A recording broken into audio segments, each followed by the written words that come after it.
এই বাংলাদেশের মধ্যে সারা পৃথিবীর মধ্যে বিভিন্ন রকমের সংগঠন দেখা যায়, কিন্তু এই যত ইসলামিক সংগঠন রয়েছে কোন সংগঠনের মধ্যে মূল এই রাসূলুল্লাহ সাল্লাল্লাহু আলাইহি ওয়াসাল্লামের মদিনার ইসলাম পাওয়া যায় না।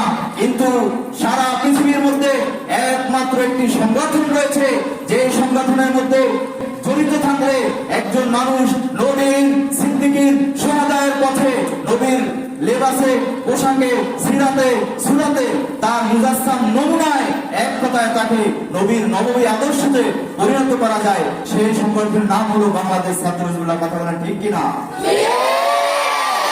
আজকে আমরা সেই সংগঠনের সাথে জড়িত থেকে খুশি না বেজার? আর একটু জোরে বলেন, দুই হাত জাগিয়ে বলেন, খুশি না বেজার?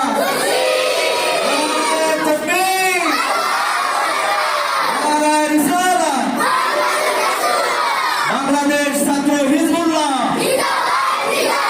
দারুল নাজাত মাদ্রাসা